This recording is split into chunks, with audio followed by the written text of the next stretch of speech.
Welcome to the Channel Surfers, the podcast that helps channel leaders catch the right waves, avoid the undertow, and build partner ecosystems that actually drive revenue. I'm John McCabe, co-host, and I'm joined as always by my very good friend and co-host, Jeff Lennon. How you doing, Jeff? John, I'm doing fantastic, as always, because this is one of the highlights of my week when we get to jump on here and we talk about what's going on. And as I always say, I've been more excited over the last couple of months, about some of the guests we have. And today it's a double whammy. Today is an extravaganza for the Channel Surfers. And by the way, I enjoy these times during the week as well, because it's a chance for us to educate our fellow channel, brother and sisters. So let's talk about today's guests. Today, our guests have spent their careers proving that great partner ecosystems don't happen by accident. Kristin and Artie Gadea have led sales, channel, and alliance organizations where success wasn't measured by presentations. It was measured by revenue, relationships, and results. And we talk a lot about that on our show, right? If you've ever wondered what separates a good channel leader from great ones, you're about to find out. So welcome to the show, Kristin and Artie Gadea. How you doing? Thanks for having us. Awesome. Yeah, awesome. So why don't we start out by ladies giving us a little bit of your background, and Kristin, we'll start with you. All right. Well, so I've been in channel sales for longer than I care to admit. I like to say 100 years, but quite a while. And I've worked at a number of organizations, as a channel sales manager, partner director, in predominantly focusing on the West and Canada. And currently I am at Centra, which is a DSPM company, and my territory is all of Canada, the Western US, and Texas, and Oklahoma, Louisiana, and Arkansas. The TOLA. Oh yeah, the TOLA. So that was a pretty broad swag of territory. Yeah. It looks like this. Yeah. Yeah. Quite large. Well, awesome. Thank you. Welcome to the show. And Artie, why don't you give us a little of your background as well? Yes, I like to start out with my signature greeting, and in the theme of aloha, I like to start off with saying jambo, namaste, bonjour, konnichiwa, and greetings. So thank you for having us. Really appreciate it, and really looking forward to this amazing conversation. A little bit about me. I live in Canada. I've got my Canadian flag right here. Okay. Very nice. The maple leaf. I like it. There we go. The Canadian flag. Super proud to be Canadian. But born and raised in Kenya, Africa. So I moved from Kenya, Africa. That's Jambo. That's what hello means. And then moved to the UK, Wales, and then to England. Wow. So watching football. Don't ask me which team I'm supporting, because I could be supporting England. You've got a lot of teams to support. You love them all. I got them all. And then I've got the African countries too, right? Yeah. That's awesome. Yeah. So, and then I moved here in 2004 to Canada, and joined the cybersecurity industry just because I was looking for a job. I couldn't find a job, and I pivoted careers. I joined this industry, and since 2004 till now, I've just been stuck. I tried to leave cybersecurity a couple of times, but it just pulled me back. I thought I'd go back to what my roots were, which is financial economics. But I just stayed on. I love this industry, and it's a lot of fun. Yeah. I work at Centra with Kristin. She and I have done this 3 times, and it's such a pleasure working with Kristin. Like, you can't split us, put it that way. You just cannot split the two of us. And I am the country manager here at Centra, and pretty much Canada, the Pac Northwest, and San Francisco and above is what I cover. Excellent. Wow. Yep. That was an amazing introduction to yourself. I love it. Yeah. No, I thought that was fantastic. Well, first of all, I get it. And just for our guests, they're inseparable. Hence the reason they're both on, because it is the ultimate in the tag team. We did have a pre-call, and I just found your backgrounds not only like a little diversified, because you both come from somewhat different backgrounds, which I think is fantastic, which also I think makes case for, why there's so much synergy, because you guys both bring some different, capabilities to the table. I think, Kristin, when I was doing the background on you, right, your background with channel sales, as you said, 100 years. I love that. Yes. I was doing channel before they called it channel. So, right. I mean, it's kind of interesting, but I know you've done stuff in cloud, right? You've done stuff around the partner ecosystem, which I want to get into. And I found it interesting with the cybersecurity kind of overlay. But Artie, your background around the community building that I found, as I kind of dug in a little bit, I found that interesting. So what I want to do is I kind of want to ask a question, but it's kind of to both of you, but there's going to be different kind of pulls to it, if that helps. Yeah. And really it's, both your backgrounds are storied and varied. What was the driver? Like, how did you find yourself getting into the channel, partner sales, partner ecosystems? I mean, what was the driver behind that? Because it wasn't like you woke up in, high school and went, I'm going into channel. This is what I'm going to do. What was that? What was the driver that kind of pivoted you into this? For me, I was in telecommunications for 7 years. And I started looking at just the whole telecommunications industry. And I was like, I don't think this is for me. And I knew that I wanted to do something in the partnership community. And so I saw a job opening, I believe on LinkedIn, and it was at Checkpoint. And it took me probably about 4 or 5 months to convince a SE leader who was hiring for this role that he should hire me. He should take a risk on me. And lo and behold, he did. I had no idea what I was doing. There wasn't a lot of leadership within the channel at that time at Checkpoint. It was going through a little bit of a transition. But I did what I could, but I just hustled. And I had a fabulous engineer where I was living in San Francisco and he was also living in San Francisco. And I picked him up every day for work because we used to go into the office. And I knew that if I picked him up, novel idea. That's a weird thing, huh? Yeah. And I knew if I picked him up every day, he wasn't going to be late to our meetings, and I could control his calendar a little bit. And so we would drive down from San Francisco to the peninsula and spend that 45 minutes in the car together, one way.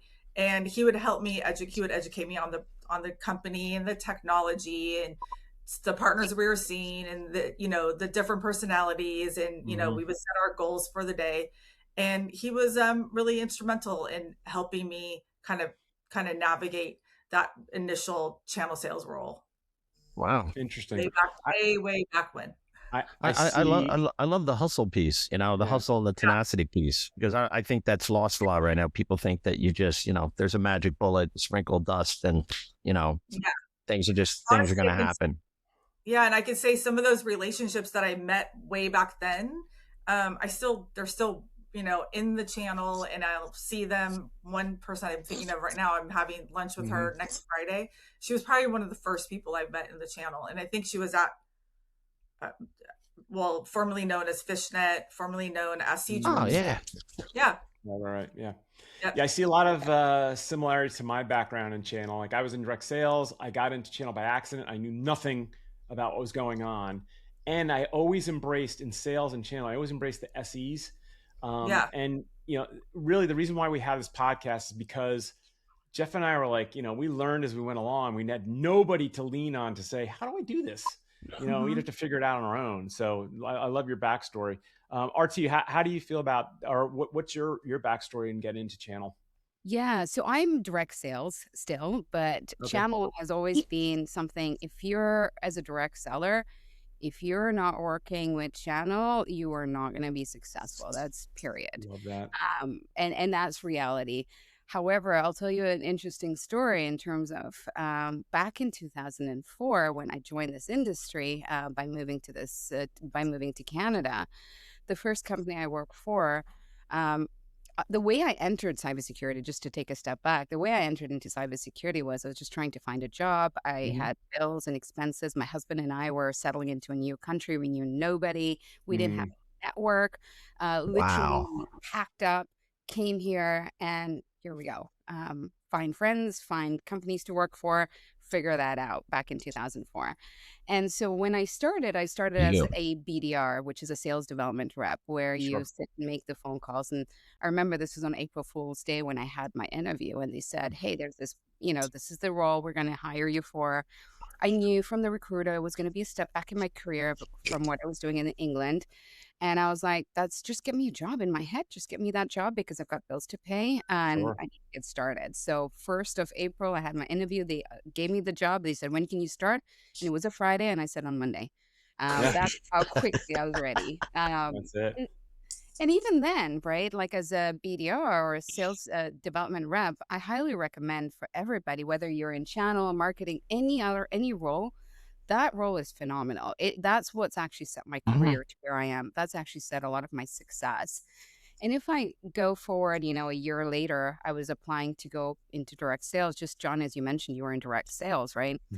I went into that. So my path has been a little bit of a windy road. And I remember, just because I'm an introvert, I didn't fit the personality of the loud person in the room. And so I didn't get it. I was rejected. And I was like, well, I've been selling when I was in the UK and you're not. And I took a step back and you don't want to hire me just because I don't have the loudest mouth in the room. And I failed this personality test that I had to take, right?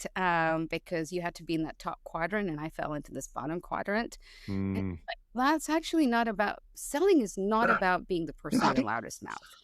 No. And so I ended up going and building the customer success program as an individual contributor because they said there's this new team, do you want to join? I'm like, and they needed bums on seats. And I'm like, get me there. Let's go, right?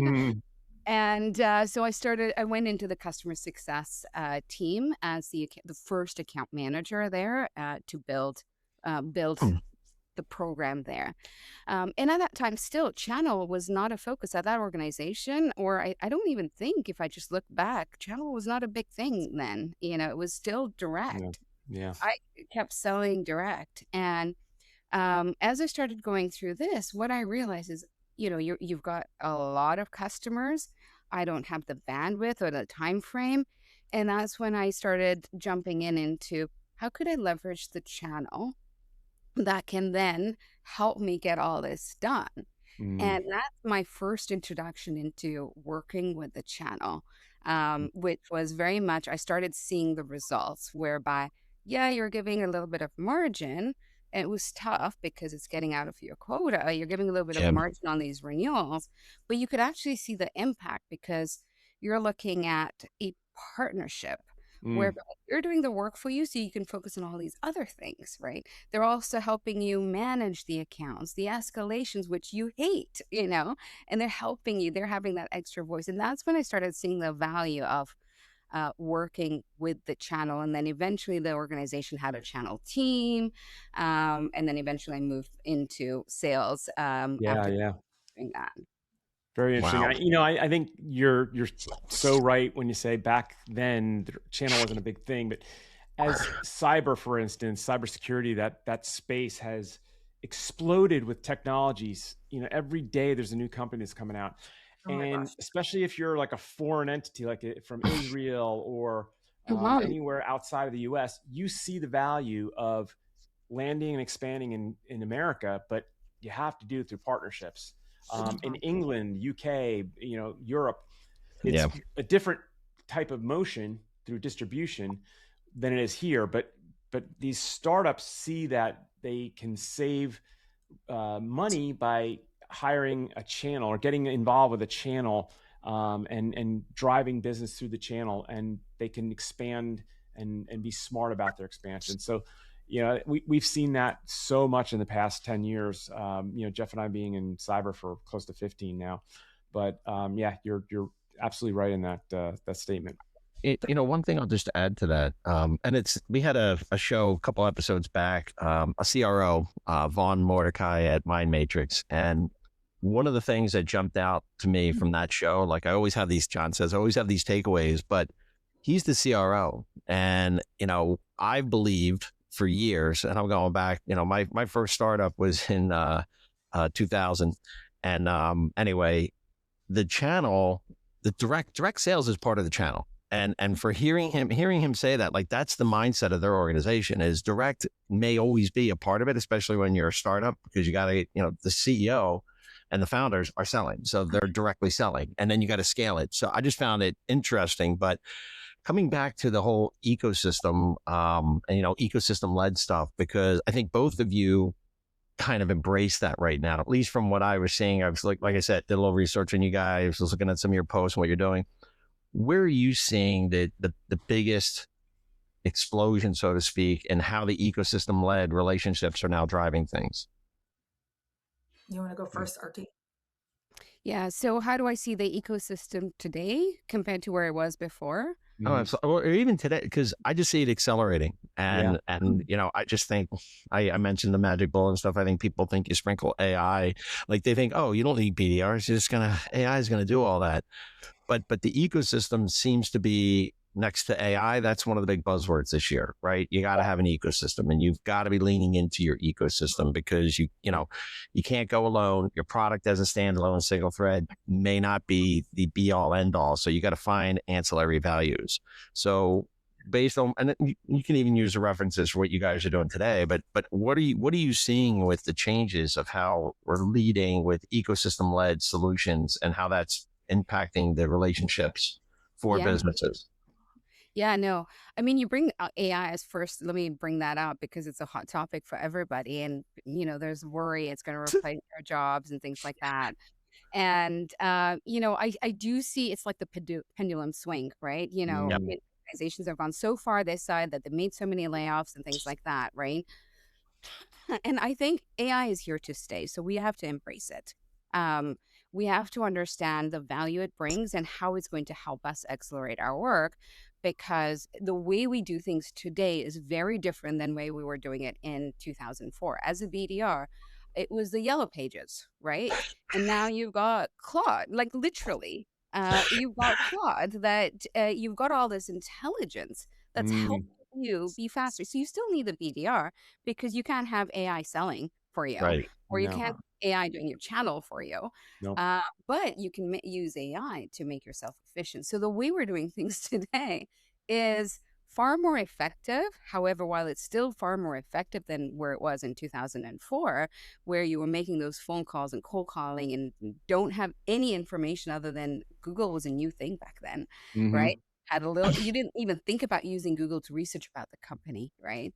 To today, you've got a lot more information today about each company, and you've got all that intelligence with you. But now everybody else has that. So how do you make sure you're competitive? How do you make sure you're different? Because everybody sounds the same. Everybody looks the same.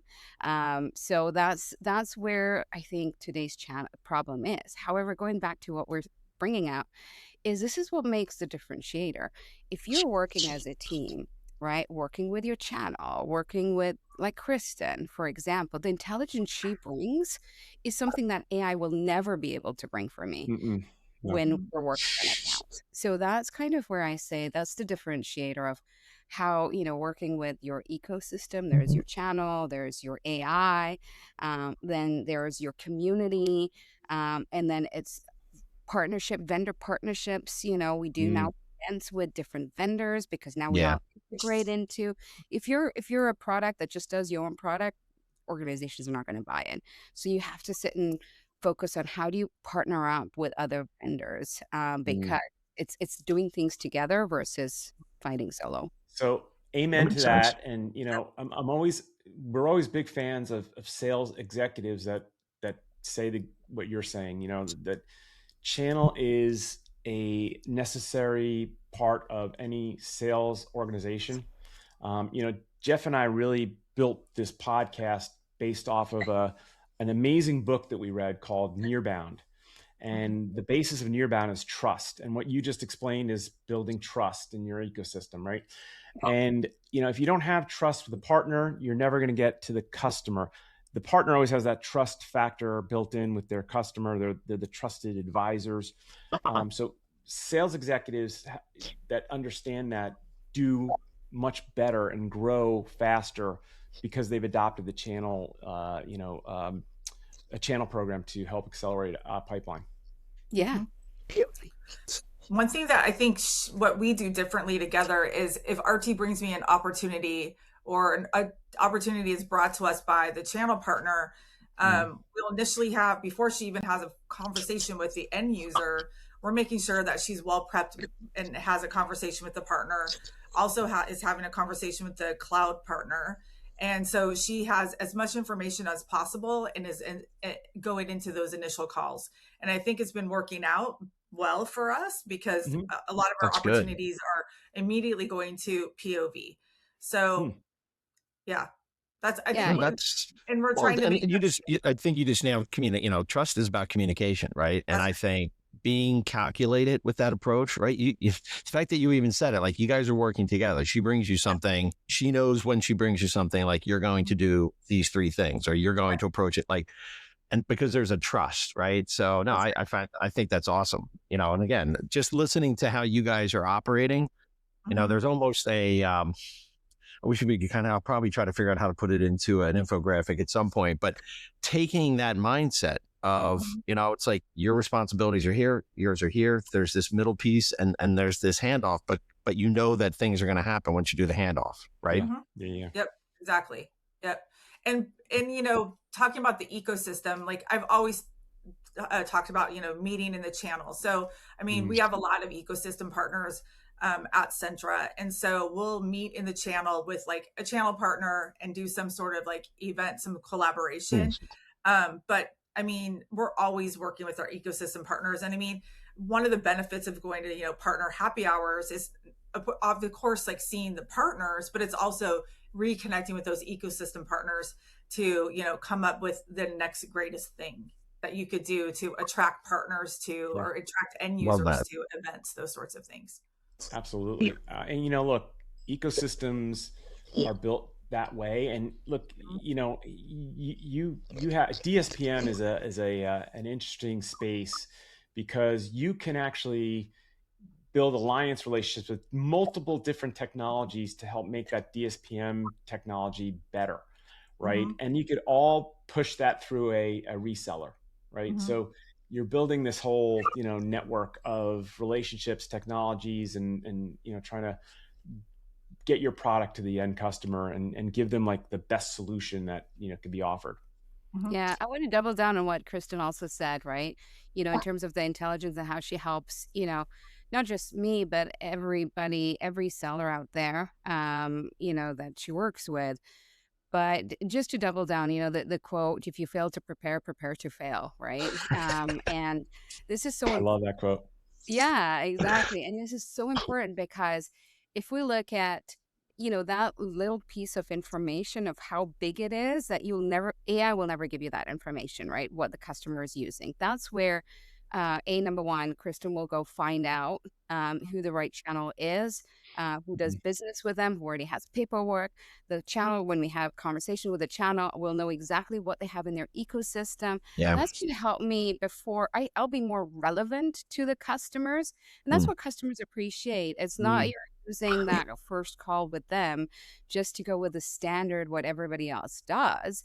Because now we're talking, first, we're talking their language. Secondly, we're solving their problems. It's changing the conversation to we're solving your problems versus, hey, what are you using? What are you doing? And all this other stuff, right? Right. Yep.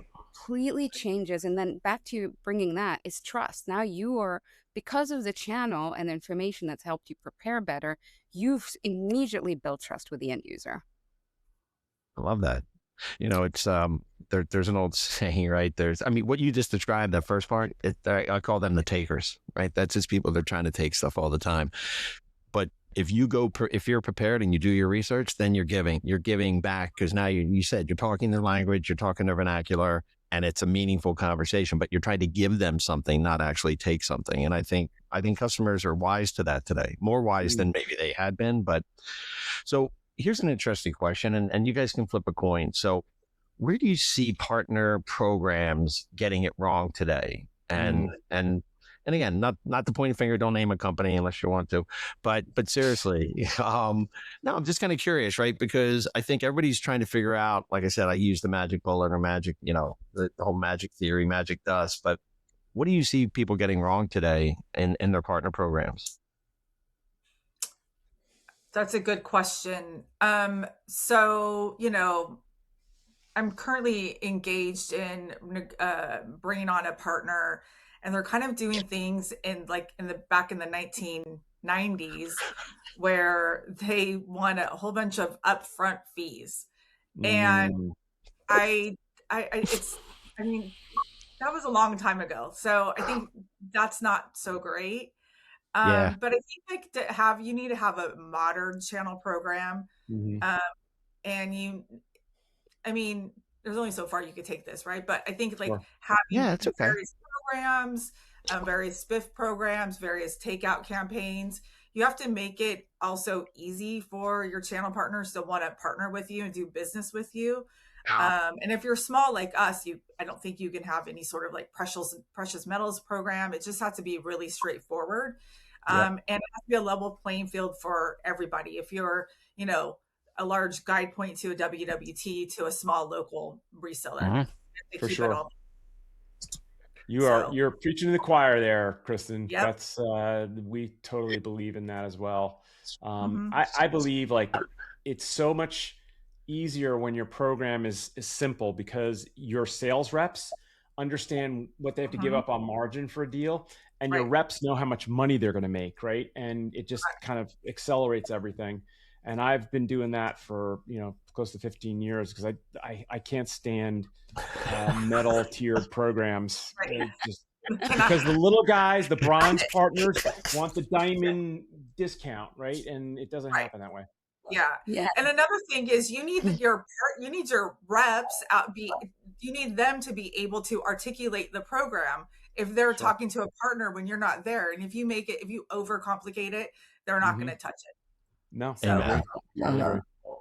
There will be bumper stickers for sale at the end of the show because I go by the three things: keep it simple, easy, and repeatable, sir. Yeah. Right? Yeah, Just and it hasn't changed. And I so that's why I was laughing when you said it. I'm like, I totally get it. Like I'm in sync as well because you got to keep it simple, make it easy for them to want to work with you, and then have it repeatable. yeah. And people just screw it up. But Artie, what do you think?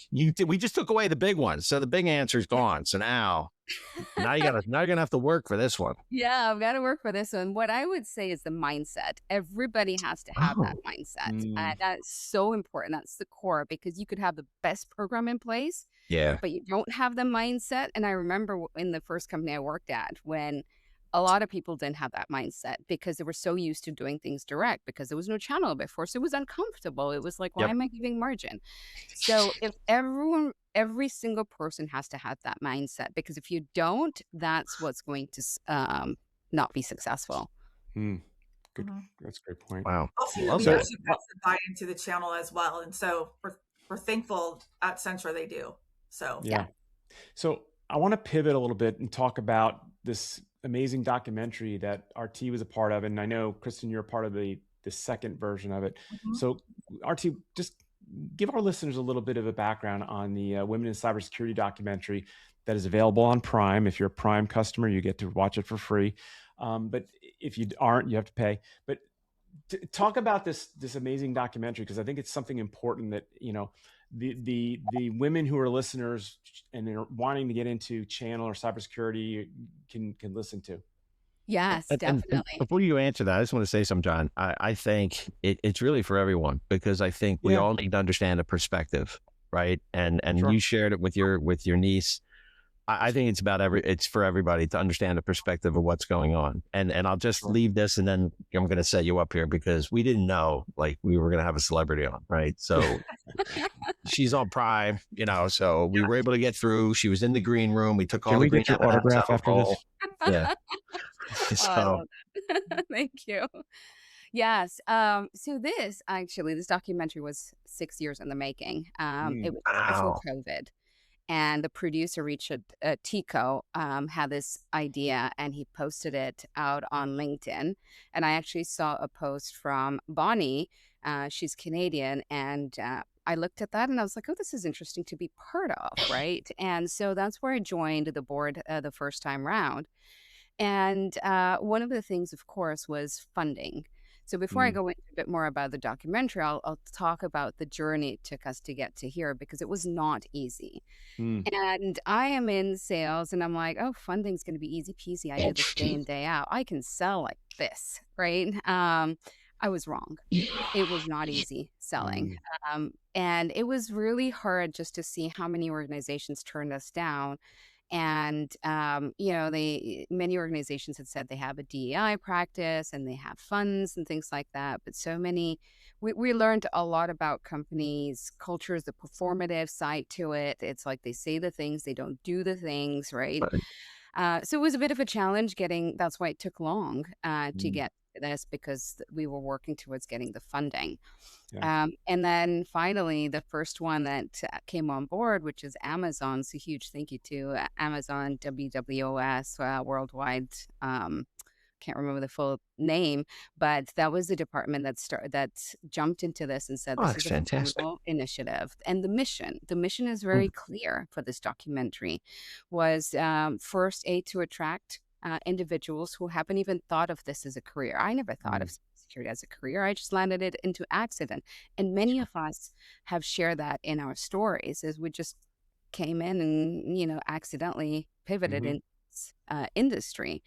It's for career changers, right? There's some people who are in whatever their industry is and they're just not satisfied. And this is a path for them to think about how to get in. We've got successful stories, not in the documentary, but just in my network. Someone from HR who's pivoted into cybersecurity, for example. Someone in media who's pivoted into cybersecurity. So that's the second goal. The third one, or the mission for this, was to actually build allyship. So allies, right? And not just performative allies, that those who say the things but don't follow what they say.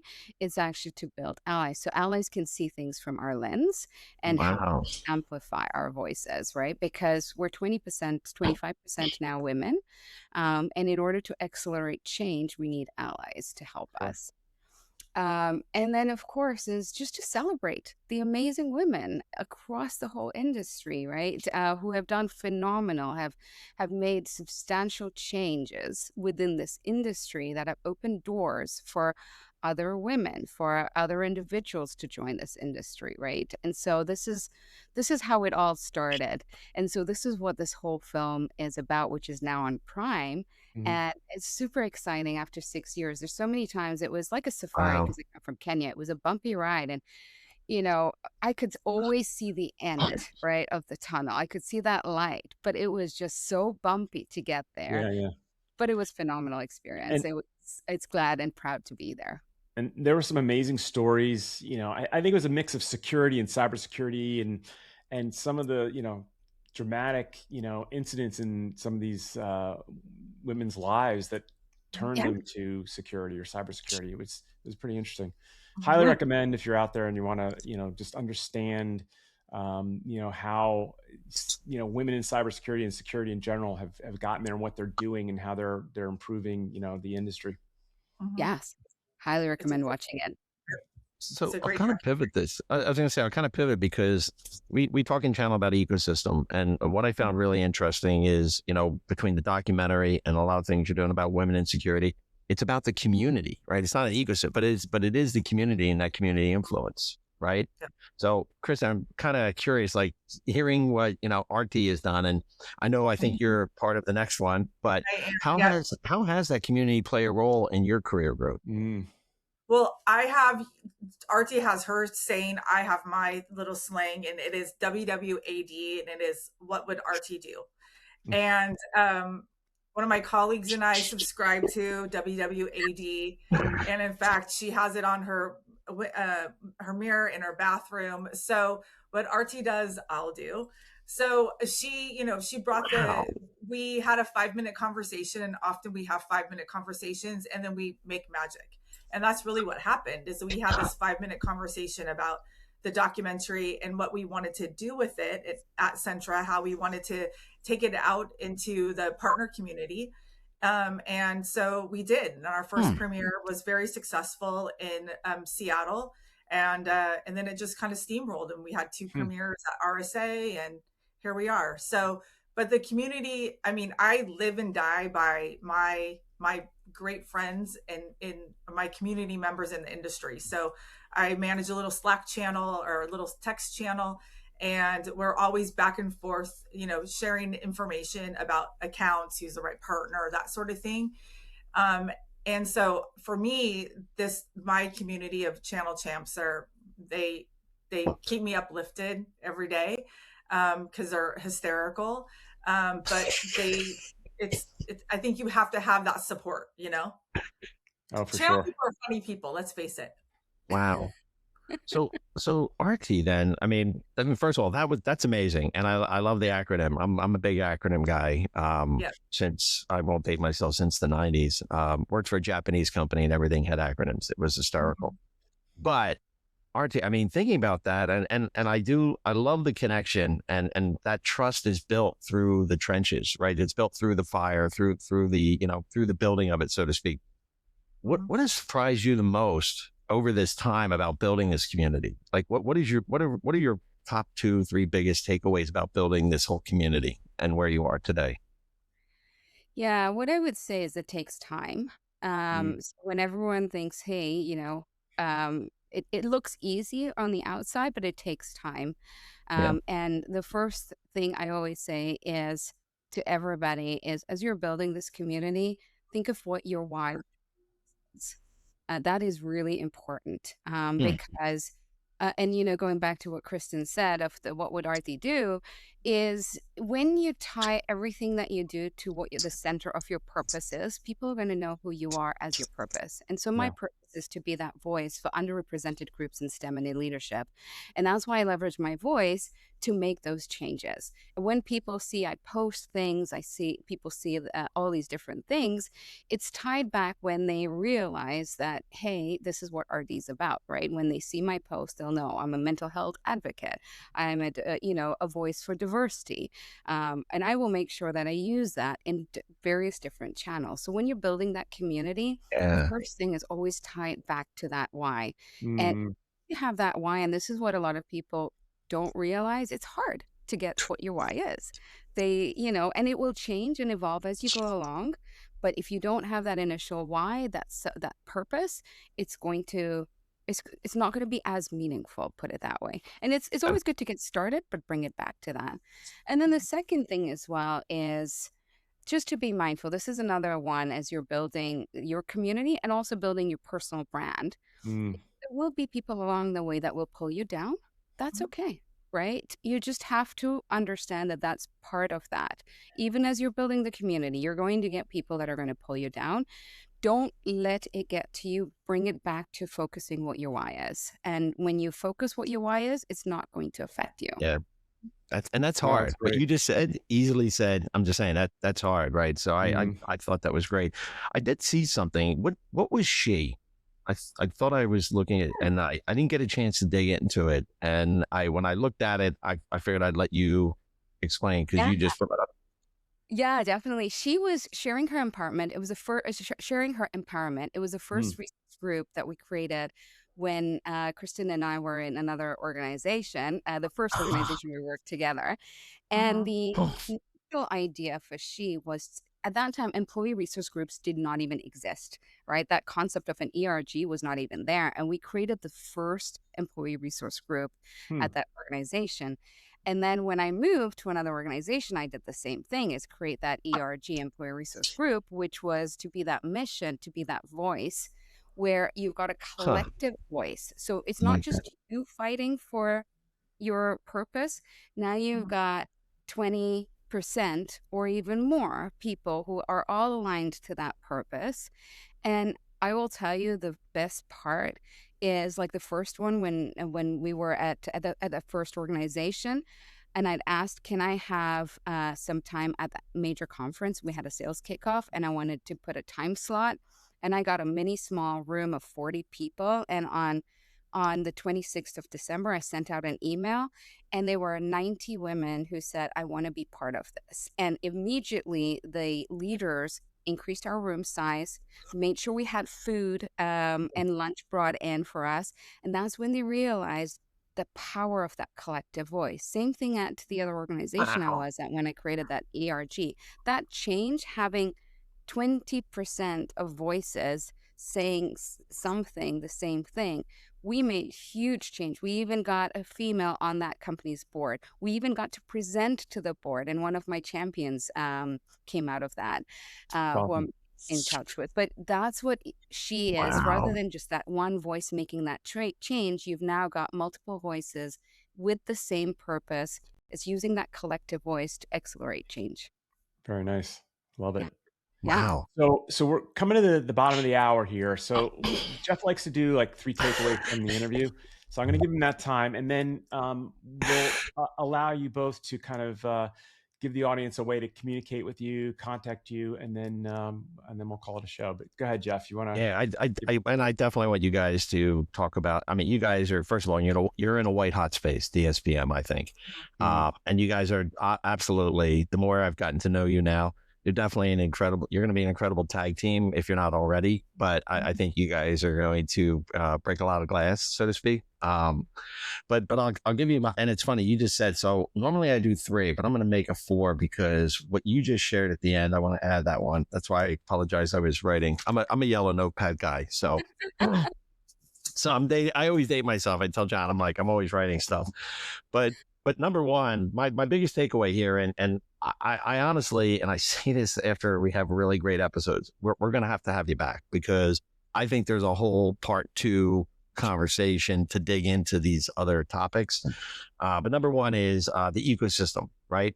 Ecosystem wins over solo selling. You talked about it from the direct side. Kristin's bringing it from the channel side. I think that's number one.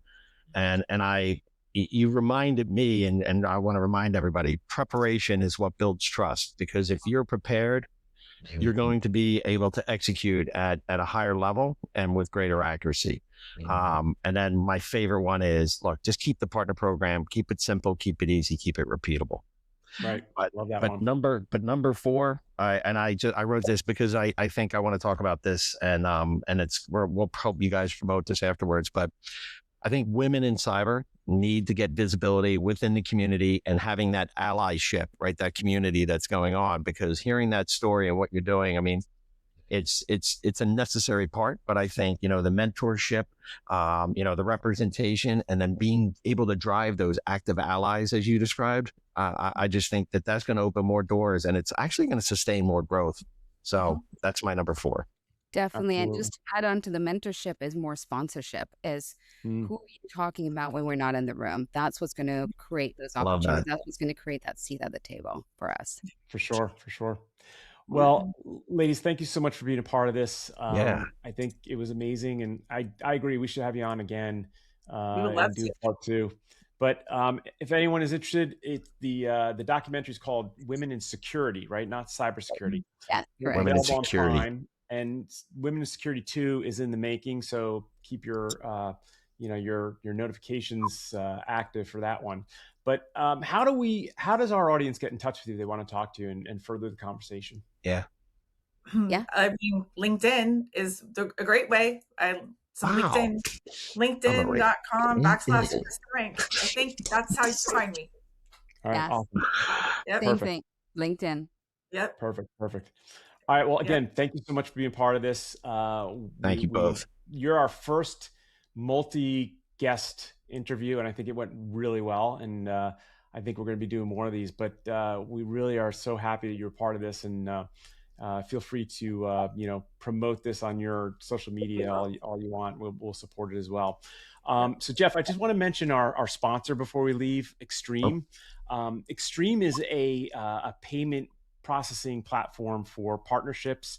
When you're trying to incentivize partners with spiffs, it's clunky to get them gift cards and do it all manually. Extreme kind of like eliminates that manual process for you. And it's a very powerful tool. Like paying partners and getting them motivated and keeping them motivated is important. So Extreme helps with that. So if you're interested in a payment processing program for your partner program, extreme.com. It's xtrm.com, and they're an amazing organization. So keep that in mind if you're out there listening. So Jeff, that's it for today's show, and I appreciate it, as always, you being a part of that, and happy that this was great, man. This was great. Our audience. Yeah, it was and really good. And we appreciate you, John and Jeff, and huge thank you to Kristin for including me as part of this. So this is phenomenal. Yep. Excellent. Wow, it's on her mirror in her bathroom. I mean, how could she not, right? Yeah. What would Artie do? I like WWAD. Where Kristin goes, I go. That's going to be a sticky note on my moniker. Yeah. WWAD. All right. Well, ladies, thank you so much. We really appreciate you, and thank you for being being a part of this. Yeah. Thank you guys so much. Really appreciate it. Yep. Awesome. Take care.